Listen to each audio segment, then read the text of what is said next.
주영진의 뉴스 브리핑 본격적으로 시작해 보도록 하겠습니다. 문재인 대통령이 지난 주말에 거처를 서울 홍은동 빌라에서 청와대로 옮겼죠. 오늘 처음으로 청와대 관저에서 여민관 집무실로 출근을 했습니다. 문재인 대통령의 첫 출근길에는 김정숙 여사가 관저 앞까지 배웅을 나왔는데 두 사람의 모습 여느 부부와 크게 다를 바가 없었다고 합니다.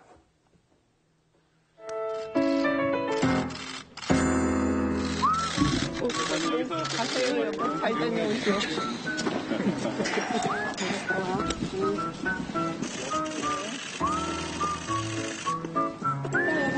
조금 내려라.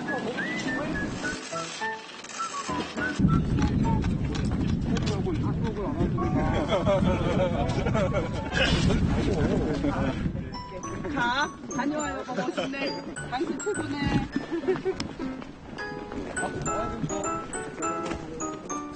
네, 김정숙 여사가 바지가 짧다, 좀 수선을 해야겠다 이렇게 얘기했더니 문재인 대통령이 요즘은 이게 트렌드라고 얘기를 했다고 합니다. 김만음 한국정치아카데미 원장, 이상희 세명대 교수, 그리고 SBS 보도국의 원일이 선 기자 나오셨습니다. 세 분 어서 오십시오. 네, 안녕하세요. 대통령의 출근길이 이렇게 화제가 된 적이 있었나 싶습니다. 이것도 또 처음이에요. 예. 뭐 출국길 자체만 보면 오늘 아침에 저도 저런 인사 나누고 나오는데 세 분은 뭐 그렇지 않나요? 대부분 다 저러고 나오는 거 아닌가요? 아침마다? 대부분이라고 쉽게 표현하시면 안 될 것 같습니다. 그렇습니까? 예. 네. 하여튼 뭐 대통령이 청와대 관저를 나오면서 저런 모습들 저는 뭐 참 보기 좋네요. 여러 이거 저거를 다 떠나서 대통령이다 뭐를 떠나서 내외분이 저런 모습을 참 보여준다는 거 같아요. 평상시에 저런다는 거 아니에요? 특히 이제 그 김정숙 여사가 뭐 별명이 뭐 육회완 정숙씨라며요. 네, 육회발랄 정숙씨. 예, 육회발랄 저 가서 보세요. 저렇게 가서 하고 카메라가 있어도 옆에 참모들이 있어도 이렇게 뭐 스스럼 없으시잖아요. 예. 두 분 평소 모습이 이제 저런 이제 단란한 모습 보여준다는 것 자체가 이제 뭐 화제거리고 참 보기 좋은 모습이죠. 예. 걸어서 출근을 했습니다. 오늘 문재인 대통령이 관저에서 그 여민관까지가 거리가 꽤 될 텐데 9분 걸렸다 그럽니다. 9분 동안 걸어서 지금 출근했다는 것이고 저런 모습이 이제 매일 아침 뭐 연출되는 모습이라고 그러네요. 저렇게 천천히 걸어가는데도 9분이 걸린다. 지금 여민관에서 미리 기다리고 있던 임종석 비서실장, 네. 권혁기 춘추관장, 아마 윤영찬 국민소통수석도 그 모습을 보일 것 같은데, 예. 그러겠죠. 네. 이렇게 천천히 걸어도 9분밖에 걸리지 않는다. 그럼 빠른 걸음으로 가면 한 5분 정도, 뛰어가면 한 3분 정도 될 건데, 참 그동안 관저와 집무실 사이 거리가 너무 멀었던 것 같습니다. 그렇습니다. 그동안에 청와대 내부에서 출근이라는 개념을 썼나 모르겠습니다. 그 관저에서 집무실로 가는 과정을 없었어요. 그런 개념 자체를 안 썼던 것 같은데요. 특별하게 움직이는 모습을 보여준 것 같고 전에 자꾸 이전에 박근혜 정부 시기하고 비교를 하게 됩니다만은 김기춘 당시 실장이 그런 얘기 했던 것 같아요. 청와대에 있으면 어디 있든 간에 근무하는 것인데 뭐 어디 있었냐 왜 물어보느냐 했었는데 마침 이제 여민관에서 집무를 하는 상황도 생기고 하니까 출근하는 모습을 보여준 것 같습니다. 어쨌든 간에 그동안에 못 보던 모습이고 또 새로 시작되는 분위기에서 아주 친근감을 주고 좋은 분위기를 만드는데 더 일조하는 것 같습니다. 네, 문재인 대통령 부부와 함께 보이는 사람은 주인호 경호실장 그리고 송인배 제1부속실장에 뭐 내정됐다는 얘기가 있는데 아직 발표는 되지 않았고요. 민주당에서 일정을 담당했었던 송인배 전 경남 양산 당협위원장의 모습도 보이는데 우리 이상희 교수님께서는 어떻게 보십니까? 저 모습? 일단 뭐 김정숙 여사의 모습은 주변의 이야기를 들어보니까 좀 긍정적으로 많이 평가를 하더라고요. 이 대중에게 나서는 게 그렇게 뭐 어색한 그런 사람은 아닌 것 같습니다. 뭐 성악을 전공했고 또 합창단 단원으로 또 활동했는 그런 부분들이 있기 때문에 대중에게 나서는 게 대해서 좀 어색하거나 이런 건 없는 것 같아요. 이제 우리도 좀 달라져야 될 때가 된 것 같습니다. 뭐냐 그러면은 퍼스트 레이디 그러면은 우리 이 문화에서 좀 뭐 보수적으로 많이 보지 않습니까? 좀 그림자 내조라든가 뭐 보이지 않는 내조라든가 이렇게 됐는데 이 트렌드가 요즘에 그렇지 않죠. 뭐 시진핑의 부인이라든가 아베의 부인이라든가 이런 사람들은 실질적으로 한 축을 담당하고 있거든요.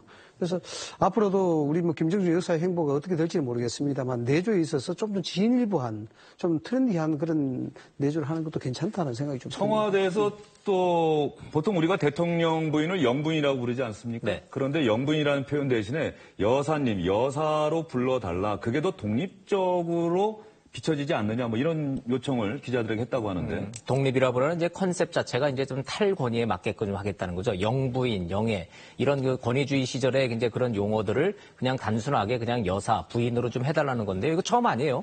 이미 저 20년 전에 저 DJ 그 김대중 대통령이 대통령 됐을 때 그때 이희호 여사 때에 대한 그 영부인 칭호가 없어졌었어요. 근데 어느 순간부터인가 다시 좀 이렇게 등장했다가 다시 이제 문재인 대통령 왔을 때 영부인이라는 용어보다는 여사 내지는 부인으로 좀 해달라 이런 용어로 이제 좀 언론에 좀 요청이 왔는데 이 또한 뭐 좀 늦었지만 뭐 환영할 만한 조치라고 생각합니다. 영부인이라는 말이 사전적 의미를 제가 찾아봤더니 나쁜 건 그냥 아니죠. 남의 부인을 높여 부르는 말이라고 네. 하는데 언제부턴가 아시아권 우리나라에서는 좀 이렇게 신분이 높은 사람의 부인을 부르는 말로 바뀌었다 이렇게 설명이 돼 있더라고요. 그러면 대통령 영부인이 원래는 정식 명칭인 것 같아요. 대통령의 부인을 대통령 영부인. 그런데 이제는 영부인 말고 여사님으로 불러달라. 김만웅 원장님 어떻게 평가하십니까? 그런데 앞에 수식어를 뭐라고 쓸지 모르겠습니다. 그냥 김정숙 여사만 부를 때는 김정숙 여사라고 부르면 되겠는데 대통령하고 연관해서 붙일 때 뭐라고 부를 것인가? 문재인 대통령 부인 김정숙 여사라고 부를 건지 뭐라고 부를 것인지 이것은 조금 정리해 볼 부분 같습니다. 일상적으로 보자면 그냥 대통령 부인이라고 부르는 게 맞을 것 같은데 과거에는 여사라고 쓰면서도 앞에다가 영부인 누구 여사 이렇게 붙였던 것 같습니다. 아까 이희호 여사 얘기를 했었는데 이희호 여사의 경우에는 영부인이라는 개념은 별로 기억이 나지 않고 이희호 여사 이게 기억이 나고요. 이순자 여사는 앞에 영부인이 많이 떠오르는 것 같습니다. 예. 이게 영부인이 각하의 부인이 영부인처럼 우리는 그게 각인이 돼 있어요. 그렇습니다. 사실은 대통령 사전적 자까지 의미는 겹쳐갖고요. 아니거든요. 이게 그렇습니다. 각하의 부인이 영부인이고 각하의 자녀가 영애, 영식 이렇게 돼 있었는데 그거 우리 저 개념 자체가 잘못됐는데 어찌됐든 우리는 그런 역사를 갖고 있기 때문에 좀 호칭을 좀 깨서 다시 좀 탈권위를 좀 해보자라는 그런 노력으로 좀 받아들이면 되지 않을까요? 이상현 교수님. 뭐 행사장에서는 실질적으로 누구누구 영부인 입장하십니다. 이렇게 하는 것보다도 영부인이신 누구누구 여사님 입장하십니다. 이런 게 사실 일반화되어 있습니다. 뭐 MB 때도 그랬었고 뭐 행사장에서는 그런 호칭이 좀 많이 좀 자유로워졌는데 이런 부분에 있어서는 뭐 상징적인 의미가 있는 것이죠. 저런 부분들이 앞으로 어떻게 바뀔지는 모르겠습니다. 뭐 법과 제도를 바꾸는 부분은 아니지 않습니까? 지금 문화로 이야기되는 부분이니까. 크게 김정숙 여사가 저렇게 하는 것은 일단 권위를 벗어나겠다는 그 소탈한 어떤 모습 이런 것들을 이번 정부의 메시지로 전달한다. 뭐 이런 의미로 해석을 하면 될 것 같습니다. 네. 문재인 대통령이 취임 후 처음으로 관저에서 집무실까지 걸어서 이동을 했습니다. 배웅하는 김정숙 여사의 모습 보통 부부들과 크게 다르지 않았다. 그런 평가가 나오고 있네요. 다음 소식으로 넘어가 볼까요? 청와대 정무수석의 삼선 의원 그리고 제1야당의 원내대표를 지냈던 전병헌 전 의원이 임명이 됐죠. 전병헌 새 정무수석 오늘 아침 일찍부터 국회를 찾았습니다. 정세균 국회의장도 만나는데 일단 눈길이 가는 것은 집권당 원내대표 그리고 제1야당 원내대표와 만나서 무슨 얘기를 했느냐 하는 대목이었습니다.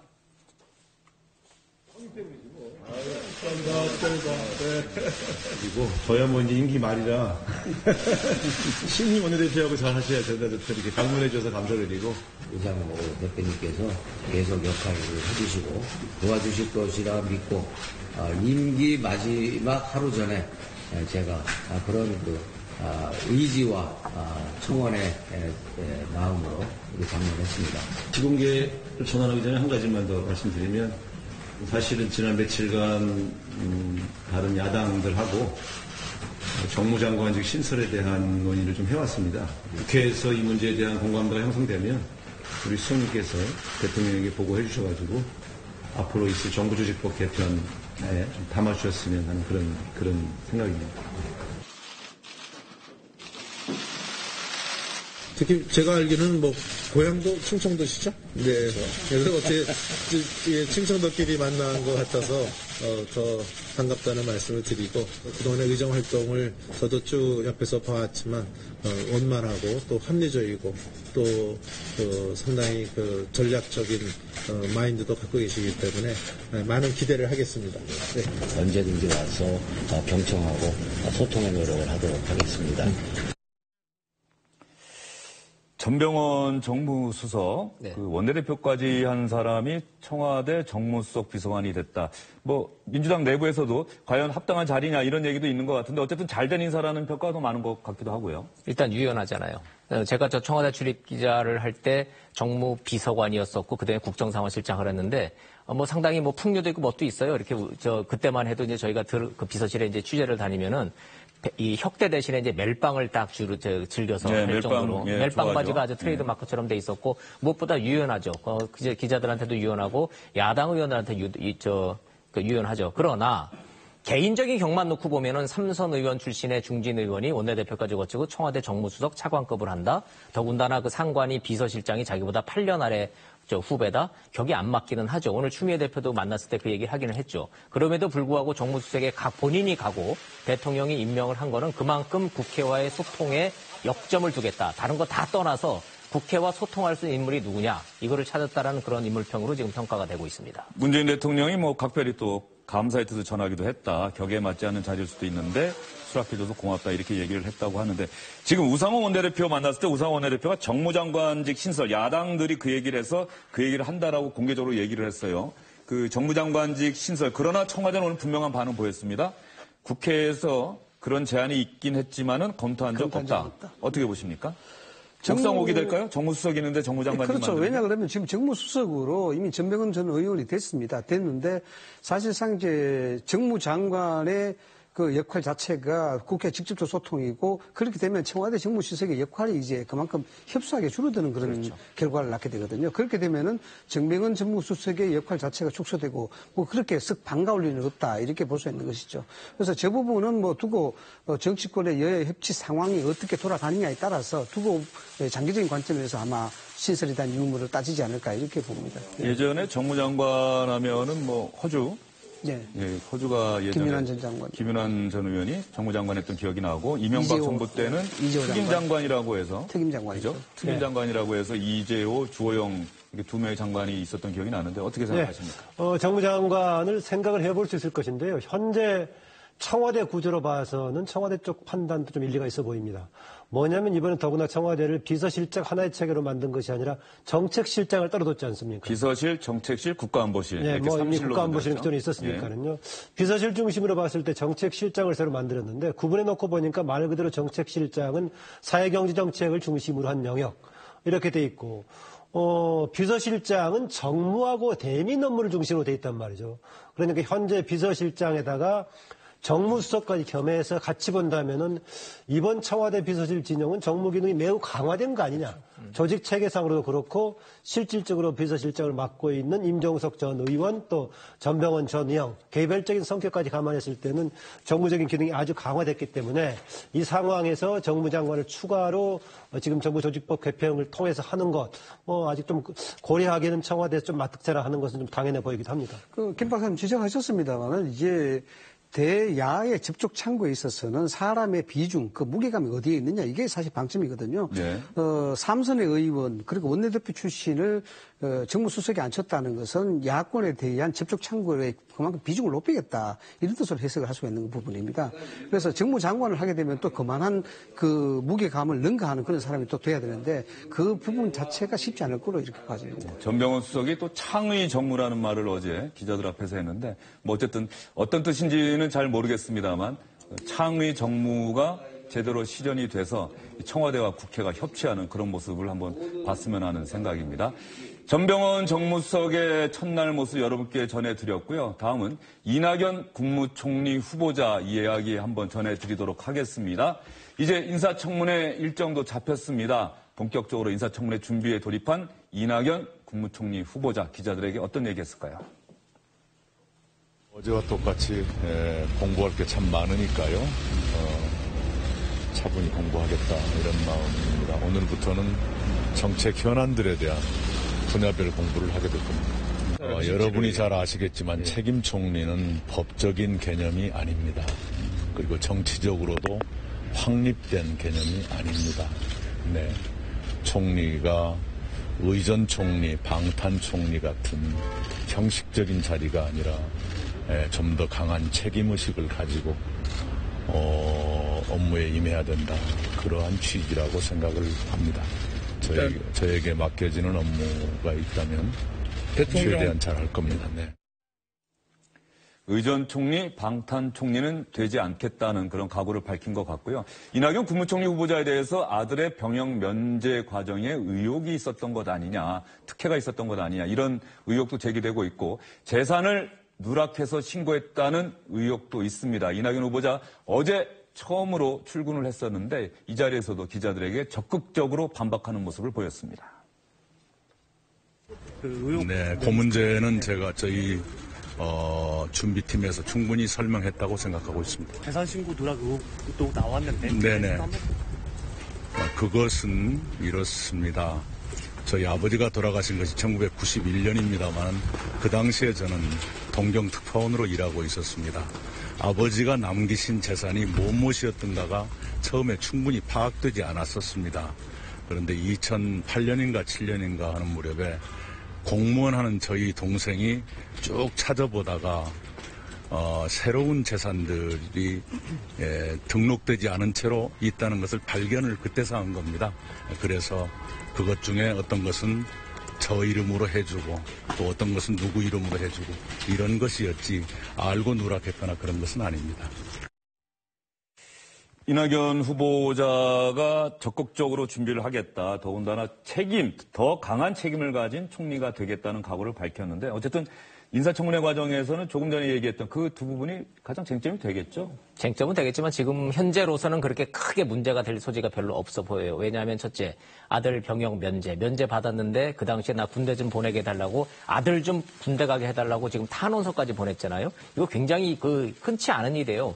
아무리 공직자라 그래도 아들이 정상적인 절차를 밟아서 이 면제 처분을 받았는데 보내달라는 탄원서 보내기가 쉽지가 않은데 그 이유는 이낙연 후보자가 그 당시부터 측근들 말입니다. 제 표현이 아니라 큰 꿈을 꾸고 있었기 때문에 이렇게까지 철저하게 준비를 해놨다는 거예요. 그러니까 저 탄원서 딱 나오자마자 그 문제는 지금 사그러드는 분위기고 정치권에서도 특히 야당에서 이것 때문에 문제를 삼으려고 하는 정황은 보이지 않고 있습니다. 재산 누락 문제 역시 그동안에 조용히 있다가 이렇게 갑자기 불거지긴 했습니다만은 첫째, 본인이 지금 하는 게 상식선에서 지금 많이 이 해명이 되고 있어요. 아버지 돌아가시고 난 다음에 재산에 대해서 자기도 몰랐던 부분이 나와서 이제 몇 년 뒤에 이제 수정 신고를 했다는 것인데 그 모든 것을 떠나서 이낙연 후보 재산 자체가 많지가 않아요. 총리 후보자, 지금 저 나이, 저 연배, 그동안 살아온 다른 분들하고의 그 관련을 놓고 보면 그 절대 액수를 가지고 이게 그 상대적인 개념이긴 합니다만은 그렇게 재산 때문에 지금 문제가 된다는 건 이미 정치권 이 선수를 거듭하면서 많이 검증을 받은 바라고 측근들은 지금 자신 있게 얘기하고 있습니다. 예, 이낙연 후보자가 총리 인사청문회 요청서를 제출하면서 밝힌 재산 규모가 16억 7,970만 원. 그래서 제가 서울 평창동에 땅이 있고 서초구에 아파트가 있다. 이렇게 신고를 했네요. 많다면 많은 거고 적다면 적은 것인데 전체적인 절대 액수만 놓고 보면 정치권에서 저 나이에 총리 후보자의 재산치고 그것이 누락이 됐다면 얼마나 누락이 됐을 것이며 그것이 도덕적으로 얼마나 문제가 될 것이냐. 이 부분에 대해서는 자신 있다. 이렇게 말하고 있습니다. 그래서 이제 정치권에서는 이제 이낙연 총리 내정자에 대한 인선 자체를 청문회 통과를 하기 위한 전략적으로 아주 고려한 차원이다. 이렇게 이야기를 하는 겁니다. 아시다시피 박근혜 정부 때에는 총리가 줄줄이 낙마했지 않습니까? 이런 것들이 국정에 상당한 걸림돌이 됐었거든요.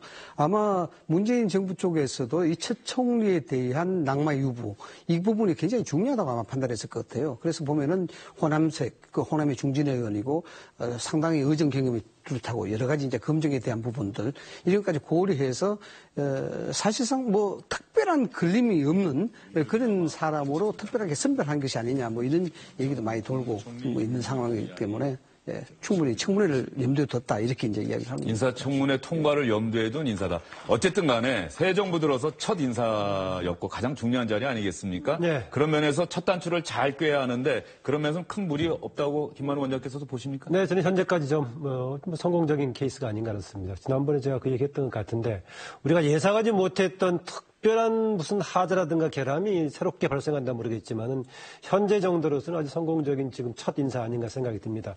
지금 거론이 됐던 두 가지 사안, 아들 군 면제 관련 문제라든가 또 재산 상속 과정에서의 시간 늦게 몇 년 지나서 했던 부분에 대한 문제.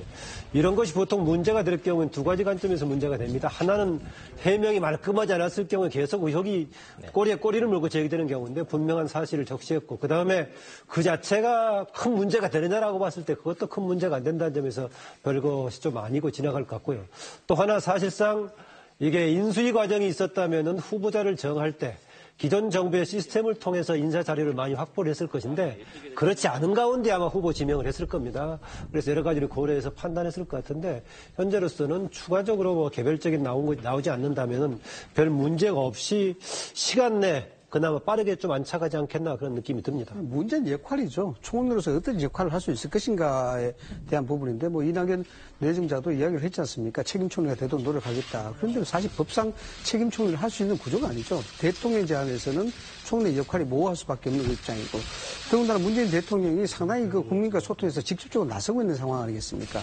이런 차제에서 만약에 총리 인준이 청문회 통과하고 총리로 역할을 한다 하더라도 상당히 좀 국민들한테 비치기에는 뭔가 좀 대통령 그늘에 있는 그런 모습을 비칠 가능성이 굉장히 높다 이렇게 분석을 할 수가 있습니다. 예, 이낙연 국무총리 후보자 얘기하고 있습니다. 사실 박근혜 정부 때 첫 국무총리 후보자로 김용준 전 헌법재판소장, 당시 인수위원장이 지명이 됐었는데 재산 문제 때문에 결과적으로 낙마했고 그래서 그다음부터 인사가 상당히 꼬였던 기억이 있는데 이낙연 총리 후보자 무난히 인사청문회 통과해서 첫 국무총리로 임명이 될지 그리고 문재인 대통령과 장관들 인사 재청권 행사할지 이 부분도 앞으로 지켜봐야 될 것 같습니다.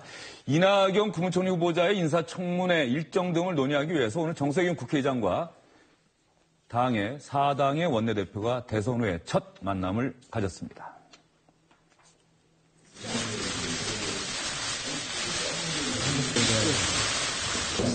(20대) 국회 전반기 그중에서도 첫 해의 원내대표의 해임을 성공적으로 마치시는 그런 대표도 계시고 아직 좀 더 수고하셔야 되는 분들도 계신데 다음에 원내대표를 맡으실 분들에게도 노하우를 잘 전수하셔서 국민의 뜻을 바꾸는 데는 큰 차질이 없는 그런 국회를 꼭 만들었으면 좋겠습니다.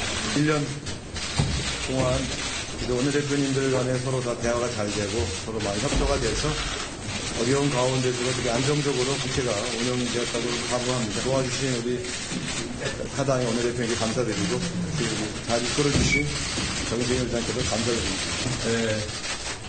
정들자 이전인 것 같습니다. 취임하고 나서 타당 원내대표들과 개헌입법 통과를 위해서 윤리 3월 9일까지도 여러 가면서 했습니다만은 선거가 비례해서 연대가 얇게 생각하고 다음 지도부에서 잘 원만하게 처리될 수 있도록 국민과의 협조하겠습니다. 우리 유상하실 때는 또 우리 문재인 대통령 또 이임을 하신다거나 또 아쉬운 또 안타까운 마음 많이 있어요.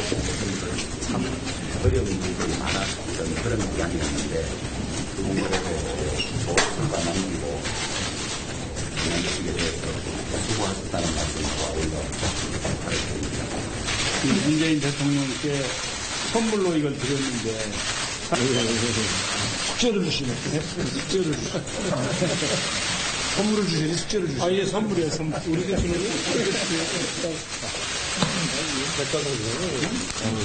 그 118개 과제에 대해서, 중요 과제에 대해서 정리는 잘 나름대로 했어요. 이것으로 비공개로 들어가게 됩니다. 제1야당이 됐을 때 어떻게 원내대표가 싸우는지 비공개 때문에 제가 잘 알려드릴게요. 해드릴게요.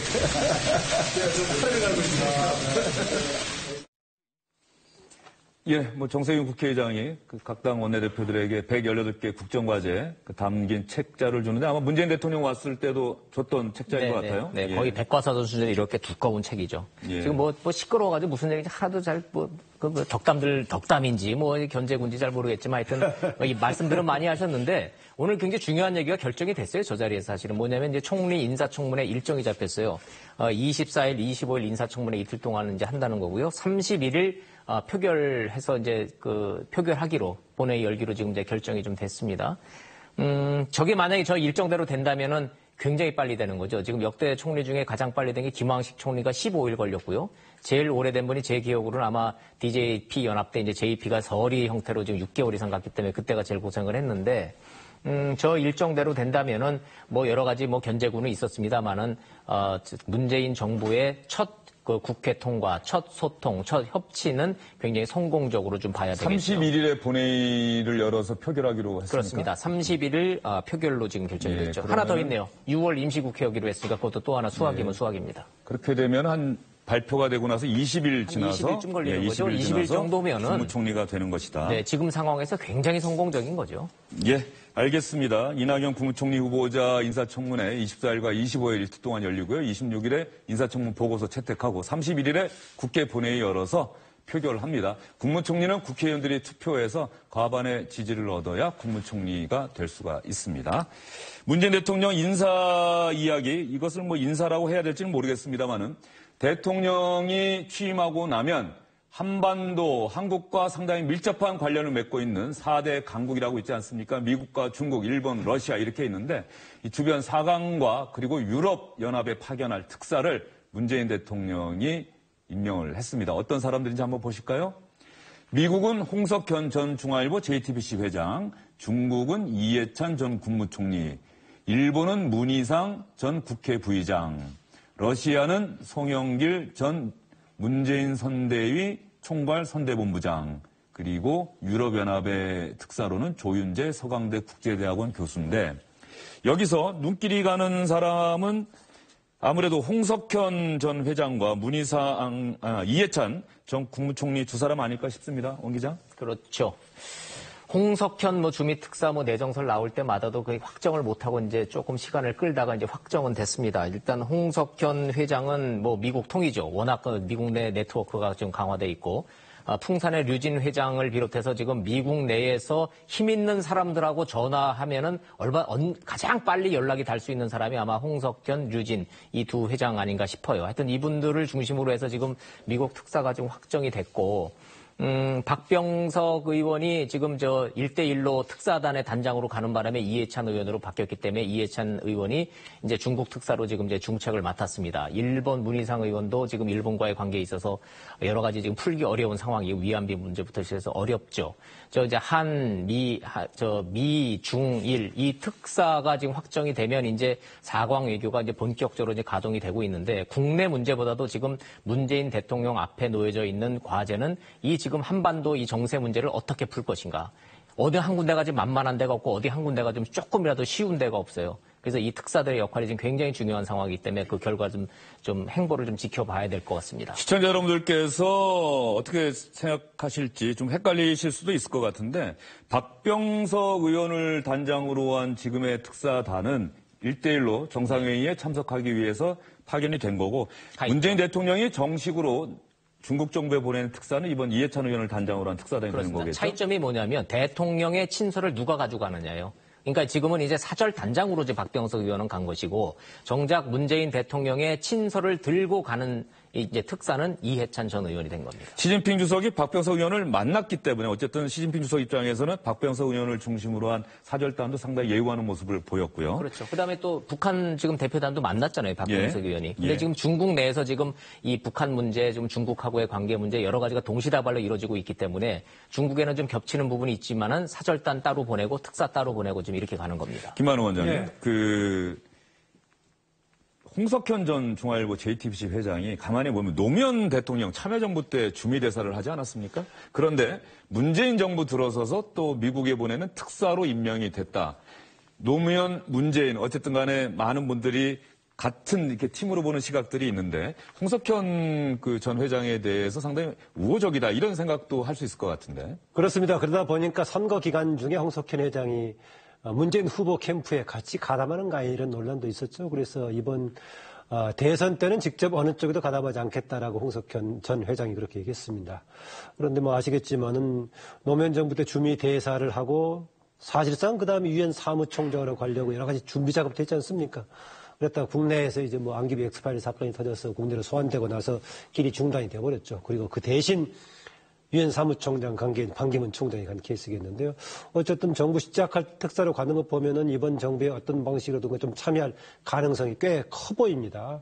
커 보이고 사실은 홍석현 회장뿐만이 아니라 현재까지는 문재인 정부의 사람 인적 구성하는 걸 보면은 현재 이번에 새롭게 대선 과정에서 문재인 캠프에 가담한 사람 아니면은 과거에 참여정부 때 활동했던 사람들 중심으로 구성이 되는데 이후에 내각 구성되는 과정에서 이번 대선에서의 문재인 캠프 아니면은 참여정부에서 활동했던 사람을 넘어서는 정말로 통합의 의미를 담는 새로운 인사를 할 수 있을지 이것도 주목되는 부분입니다. 그리고 이해찬 전 국무총리요. 14년 만에 노무현 정부 때도 중국 특사단장으로 왔는데 14년 만에 또다시 중국 특사단장으로 가게 됐어요. 그 당시 이제 노무현 대통령 당선자실이 이제 특사로 파견이 됐었죠. 그래서 중국은 좀 일반적으로 본다 그러면은 특사로 오는 사람들에 있어서 네트워크보다는 얼마만큼 힘이 있는 사람이냐, 현 정권에 있어서 얼마만큼 실세냐 이 부분에 대해서 되게 이제 주안점을 두고 있습니다. 그런 측면에서 본다 그러면 이해찬 전 총리가 간다는 것은 중국 쪽으로서는 환영할 만한 일이다. 왜냐 그러면은 현 정부의 실세로 이제 평가받을 수 있으니까 그만큼 자기 중국 정부에 대해서 대하는 태도가 위중하다. 뭐 이렇게 중요하다 이렇게 이제 의미를 해석할 수가 있습니다. 앞으로는 우리가 중국의 외교의 경우에도요 실질적인 기능적인 역할을 잘 수행할 수 있는 사람을 감안할 겁니다. 과거에는 중국이라는 나라가 비중은 있지만은 기능적인 관계가 많이 엮어져 있지 않기 때문에 주로 대통령의 측근에 힘 있는 사람을 중심으로 보냈었는데 앞으로는 미국과 마찬가지로 실질적인 역할도 같이 감안하면서 아마 이후의 관계도 계속 진행이 돼야 될 거고 그렇게 될 것 같습니다. 무엇보다도 사드 배치 문제로 인한 중국과의 갈등 이 문제를 어떻게 풀어나갈 것이냐 그 부분이 또 문재인 정부가 처음으로 해결해야 할 어떤 외교적 과제다 이런 얘기들이 많기 때문에 이해찬 특사단장의 역할 또 방중 성과에 대해서도 많은 분들이 관심을 가질 것 같습니다. 그러면 문재인 대통령 취임 이후에 정말 바쁘게 하루하루를 보내고 있는데요. 매일매일 뉴스거리를 만들어내고 있습니다. 지난 일주일 동안, 아직 일주일은 채 되지 않았습니다만 지난 5일 동안, 6일 동안 어떤 일을 했는지 저희가 일단 내용적으로 시청자 여러분들께서 한눈에 보실 수 있게 정리를 해봤습니다. 취임 당일에는 일자리위원회 설치 및 운영 제1호 업무 지시했죠. 서류에 서명했던 모습 기억납니다. 12일에는 윤영찬 국민소통수석을 통해서 2가지 업무 지시를 했다는 점을 발표했죠. 국정 역사교과서 폐지해라. 5.18 기념식 때 임을 위한 행진곡 재창해라. 이렇게 얘기를 했고 이때 오찬 자리에서 한마디 더한 기억도 납니다. 조국 민정수석을 향해서 국정농단 사건 세월호 특조위 관련해서 보다 철저한 조사가 이루어져야 되는 것 아니냐 이렇게 얘기를 해서 정인의 문건에 대해서 조국 민정수석이 재조사를 하겠다는 의사를 기자들에게 설명했던 기억도 나고요. 오늘 스승의 날을 맞아서 세월호 당시 학생들을 구하다가 희생된 기간제 교사 2명에 대해서도 순직 처리하도록 지시를 했다. 이렇게 내용적으로 정리를 할 수 있을 것 같습니다. 원일희 기자. 네. 이 내용적인 측면에서도 문재인 대통령 취임 이후에 연착륙하는 데 성공했다. 이런 긍정적인 평가가 많은 것 같습니다. 그렇죠. 왜냐하면 그동안에 얼마나 많은 논쟁을 거치고 얼마나 많은 사회적 갈등을 지금 불러일으켜 왔습니까? 모든 하나하나가 다 그랬었죠. 도대체가 끝이 없고 답이 없는 그런 현안들이었었는데 저렇게 깔끔하게 며칠 만에 다 정리될 것 같아서 우리가 지난 몇 년 동안 왜 그렇게 지금 갈등을 겪었나 싶을 정도로 그런 현안에 대해서 딱 정리가 됐죠. 하나가 빠졌어요, 사실은. 비정규직 1만 명 시대를 제로 시대로 만들겠다는 인천공항에서의 그 발언.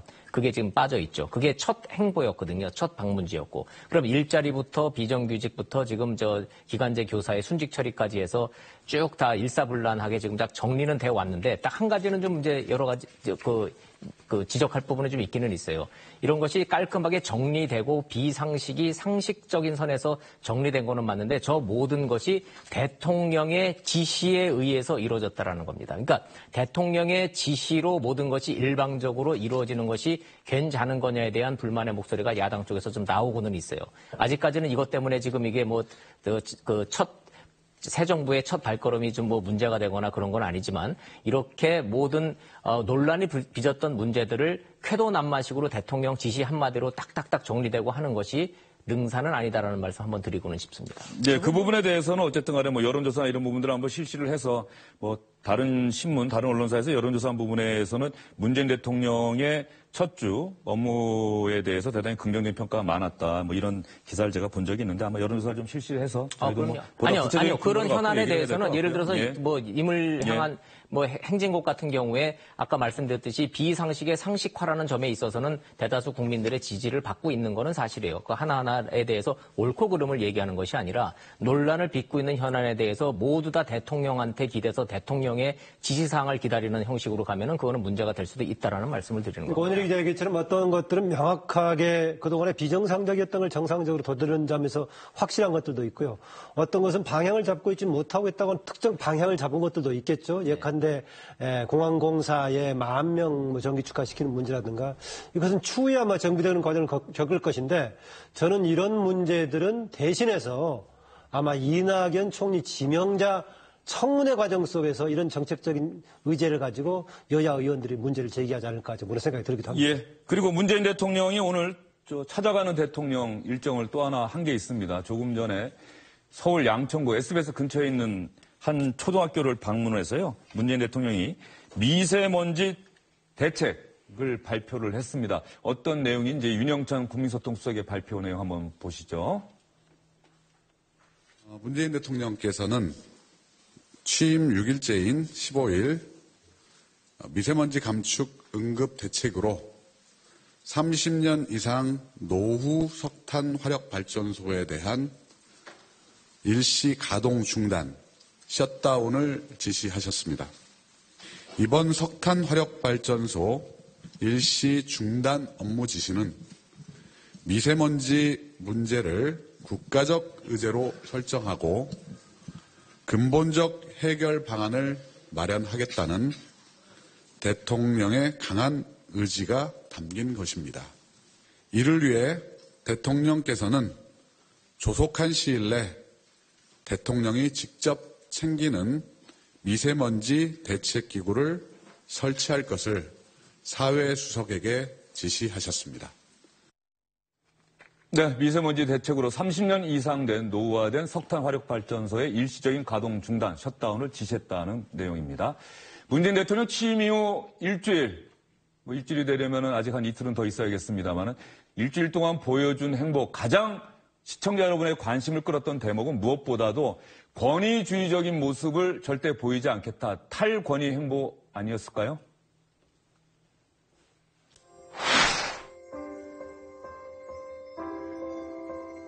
정의로운 나라, 통합의 나라, 원칙과 상식이 통하는 나라다운 나라를 만들기 위해 함께해 주신 위대한 국민들의 위대한 승리입니다. 나아져서 겸손한 물력이 되어 가장 강력한 나라를 만들겠습니다. 따뜻한 대통령, 친구 같은 대통령으로 남겠습니다.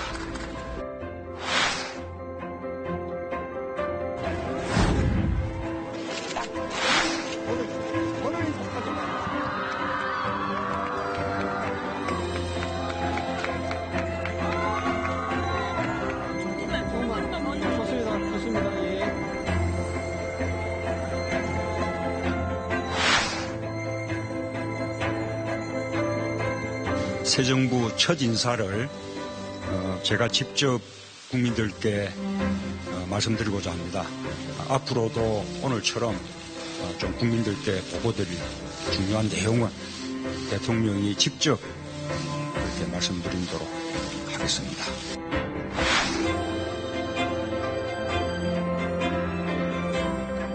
여성들이 우리 대통령님에 대해서 너무 기대가 커서 지금 제가 걱정이에요. 페루, 칠레 이런 나라들이 남녀 동수 내각을 하면서 국방부 장관을 합죠.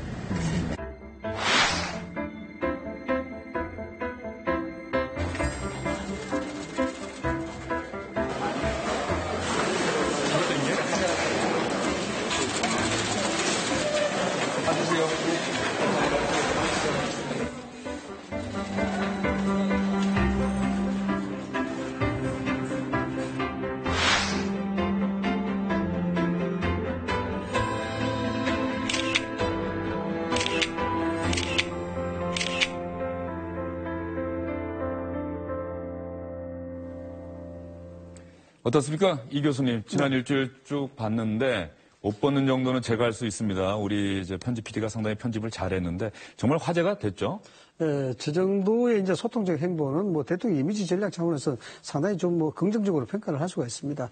이제 문제는 저런 부분들이 어떤 지속성을 갖고 할 것인가에 대한 문제가 있는 부분이고, 그 다음에 이제 대통령으로서의 역할에 대한 문제가 이제 전체적으로 대두가 되지 않나 이렇게 생각이 됩니다. 저렇게 이제 탈권위적인 모습, 이런 모습들은 그동안 우리 정부에서 보여주지 못했으니까, 전임 정부에서 보여주지 못했으니까 그걸 보는 사람으로 하여금 상대적으로 신선한 감을 드는 게 사실입니다. 그러나 탈권위적이고 소탈한 저 모습으로 국가를 운영하지는 못하죠.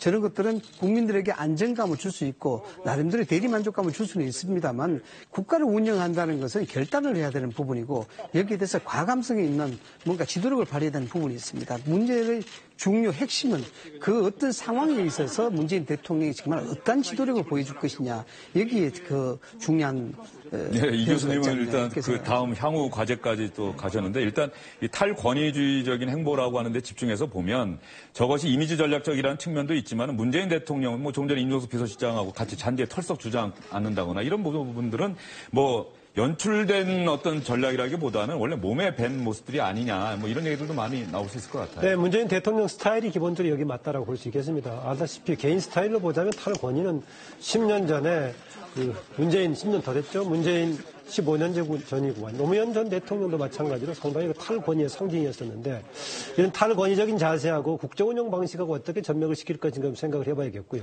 문재인 대통령 스스로는 굉장히 탈권위적이지만은 주변에서 어떻게 할지, 예컨대 이전의 정부에는 박근혜 전 대통령은 대통령 스스로가 레이저를 쏴서 다른 의견을 접수가 안 되겠다면, 혹시 문재인 대통령의 경우에는 여러 가지를 포용하거나 탈권위적인 자세를 가지고 있다고 하더라도, 한때 후보 때 양념이라는 얘기가 나왔습니다만은 비슷한 것이 대통령 권력이 있음에도 불구하고 그런 양상이 나온다면은 대통령의 탈권위적인 자세하고 다르게 오히려 분위기가 달라질 수 있다는 점도 조금 제가 사족인가 모르겠습니다만 지적을 하고 싶습니다. 예, 대선 때 담당 기자들과 산행을 한 뒤에 청와대 경례식당에서 식사를 하는데 대통령이 줄을 서서 같이 기다려서 먹고 비서실장이 직접 배식을 하고 뭐 이런 모습도 사실은 그동안 전혀 보지 못했던 모습인데, 여기서 한 가지 많은 분들이 그 새로운 문재인 대통령이 취임하고 국민소통수석이 임명이 돼서 브리핑들을 많이 하는데, 국민소통수석의 브리핑 내용 가운데 이 표현에 대해서는 한번 생각해보면 어떻겠느냐 하는 차원에서 여러분께 한번 보여드리도록 하겠습니다. 대통령께서는 국정기획자문위원회 설치를 서둘러 줄 것을 하셨습니다. 문 대통령께서는 님을 위한 행진곡을 지정하여 부르도록 지시하셨습니다. 문재인 대통령께서는 세월호 참사로 사망한 기간제 교사 2인이 순직을 인정하는 절차를 진행할 것을 지시하셨습니다. 대통령께서는 지시하셨습니다라고 국민소통수석이 청와대 출입기자들 상대로 해서 브리핑하는 모습인데, 이 모습이 카메라 기자들에 의해서 촬영이 돼서 시청자 여러분들께, 국민들께 그대로 보여진다는 말이죠. 대통령은 이렇게 얘기하지 않고 대통령께서는 뭐뭐 하셨습니다라고 하는 경어를 쓴다. 이 부분이 탈권위주의 행보와 좀 배치되는 것 아니냐. 물론 이것이 뭐 심각하게 문제 제기할 사안이 아니다라고 하는 의견도 물론 나올 수는 있습니다만, 어떻게 생각하십니까? 비서진 스스로는 당연히 그렇게 하는 게 맞죠. 대통령께서는 해가지고 모든 것을 존칭 내지 극존칭까지 쓸 수도 있는 것인데, 이게 국민을 향해서 직접 전달했을 때 어떤 단어, 어떤 또 수사를 쓰는 게 적절할 것인지 좀 생각해 볼 필요는 있습니다. 업무 지시 사항이라고 하니까 대통령께서 지시했다는 말이 타당할 것처럼 보이긴 하지만은, 우리가 이 일에 대해서 지시 계속 얘기하는 것은 정책 결정이 대통령의 지시에 따라서 결정되는 좀 느껴지는 부분이 있어서 같은 내용을 전달하더라도 조금 단언을 한번 고민해 볼 필요가 있지 않나 생각이 듭니다. 지시하셨습니다라는 부분들이 국민들한테 직접 지시하는 것 같은 그런 느낌을 주거든요. 그래서 탈권위하고 배치된다라고 볼 수가 있습니다. 이 부분에 있어서는 업무 지시라는 부분이 행정적 용어거든요. 업무 지시를 통해서 대통령께서는 이렇게 말씀하셨습니다라고 이렇게 정리하는 게 맞는데, 이걸 그냥 일방적으로 국민들한테 지시하셨다 그러면은 이 권위적인 부분이고 국민들한테 대통령이 지시하는 형태로 되기 때문에 이 부분을 좀 조정을 해야 될 부분이라고 생각합니다. 예. 원일이 기자도 청와대 출입기자 하면서 브리핑 내용, 뭐 예전에는 지금보다 더 하면 더 했지 덜 하진 않았을 것 같은데, 또 하나, 언론 입장에서도 대통령의 행보나 업무 내용과 관련해서 기사를 쓸 때 말이죠. 경어를 안 쓰지 않습니까? 그렇습니다. 언론 용어 자체가 우리 국어 자체가 그렇게 돼 있죠. 그러나 이제 우리가 쓰는 평상시에서 예우를 갖춰서 하는 어법이라는 게 있는 것이고 국어에서 지정하고 있는 어법이 따로 있듯이 언론은 이제 그 중간점에서 사회적 통념에 맞는 경어를 쓰게 돼 있는 것인데 저는 개인적으로는 이렇게 생각해요. 예를 들어서 대통령님께서는이라고 얘기를 하면은 그거는 존중하는 것이고 대통령은이라고 말하면은 그거는 대통령을 무시하는 것이고 지시했습니다라고 하지 않고 지시하셨습니다. 하는 그 수석들이 더 존중하는 것이고 했습니다라고 전하는 언론은 그거를 비하하는 것이라고 얘기하는 그 기정 자체는 그거는 좀 동의하기가 좀 어렵죠. 결국은 뭐냐 하면 국어어법에 맞는 언론 용어로 언론은 쓸 수밖에 없는 것이고 수석들은 수석들대로 본인들끼리의 관계가 있기 때문에 그거는 대통령에 대한 기본적인 예우 차원에서 하셨습니다 할 수 있는 거고 언론은 했습니다라고 할 수 있는 거죠. 그래서 이런 그런 말, 어미 정말 글자 하나에 그 과도한 의미를 부여해서 그것이 대통령에 대한 예우를 갖췄네 안 갖췄네를 가지고 논란하면 그거 자체가 낭비적 요소라고 저는 개인적으로는 그렇게 생각합니다. 네, 시청자 여러분, 방송사, 언론사는 기사를 쓰거나 뉴스를 전달할 때 경어 표현은 쓰지 않습니다. 왜냐하면 시청자 여러분들이 가장 존중받아야 할 사람들이다. 그런 차원에서 대통령이라고 하더라도 절대 깨선이라는 표현을 안 쓰고요. 문재인 대통령은 지시하셨습니다가 아니고 지시했습니다. 이렇게 표현을 합니다. 여러분께서도 참고하셔서 들어주시기를 바랍니다. 정치권 소식은 이쯤에서 정리를 하도록 하겠습니다. 세 분 말씀 오늘 잘 들었습니다.